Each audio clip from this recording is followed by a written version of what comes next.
In consultation with the top leadership of the National Resistance Movement, we have guided our members of parliament, that is members of the NRM Parliamentary Caucus, for now not to get involved in the signing of the motion for the petition which is currently ongoing in Parliament.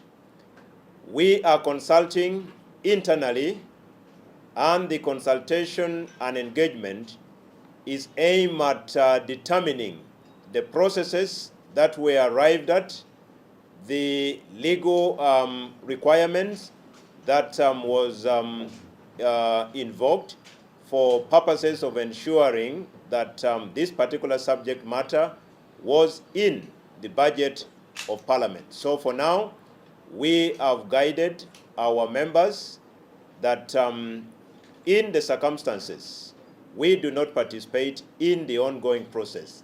Secondly, this is also anchored on the fact that the National Resistance Movement has a well-established constitution and the rules of procedure for the NRM Parliamentary Caucus, to the extent that if there are challenges within or without, the members can invoke the rules of procedure of the caucus before invoking the rules of procedure of the mainstream parliament. In a nutshell, this is in compliance with what we do in Africa, that before you engage your members of the extended family, you should first exhaust avenues within the linear family. So in a nutshell, the members of NRM should have, first of all, petition their caucus to have this discussion internally before we go external. So based on those two justifications, we felt it wise that our members be guided to proceed the way they are guided. It comes almost a month to sign. What happens to the people who signed already and those who intend? There are others who have already absconded and signed already, despite the statement. In life, strategic patience is very, very important. That is why in the military, you first aim before you fire. But there are people who fire and aim later. What I'm saying is, the members needed to have waited. Having failed now to go through the internal processes through a petition, because our rules are equally clear, that upon receiving 1/3 of the members, a caucus is supposed to be convened.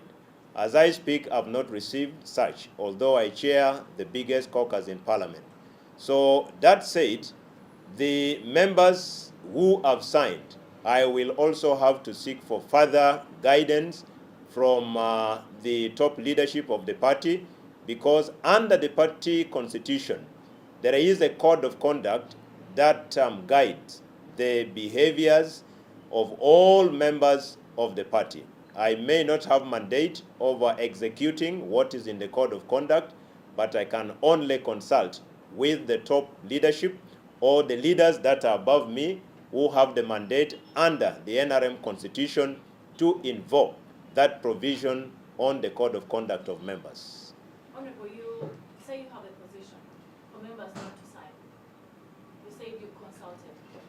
I have not said we have a position. I have said, after consulting, we have guided our members to first halt the process, subject to further consultations and engagement on the subject matter that we are galvanizing signatures on. Honorable, do you want to mean you have consulted with the top organs, the SEC, the NEC, what exactly, where, how, in regards to the service award? I do not need to unpack. I have stated in principle that in consultation with the top leadership of the NRM, I don't need to unpack that I consulted Mr. Obua, I consulted Okello, I consulted Odongo. In principle, in consultation with the top leadership, we have guided our members that in the circumstances, let's first put a full stop. The party is engaging. The party is consulting to establish the details of the service award. How did we arrive where we are? In the likely event that this was approved by Parliament, in your humble opinion, who would be fooling who? Who would have slept on his or her job of scrutinizing the national budget? These are issues that the party would want to pay attention to. These are the details that the party would want to pay attention to. These are the facts that the party would want to pay attention to. These are some of the issues that has made us say, please, first hold on. Because if, to the contrary, it is found that that was part of the budget approved by Parliament, who has the mandate under the Constitution for appropriation? Isn't it Parliament? Who would you turn to blame? Isn't it more or less the same people who are looking for signatures? So in a nutshell, the party has asked for more time to do more due diligence on this subject of the service award, in line with our legal processes, in line with the procedures for the approval of the budget, and any matter incidental thereto. Honorable, you did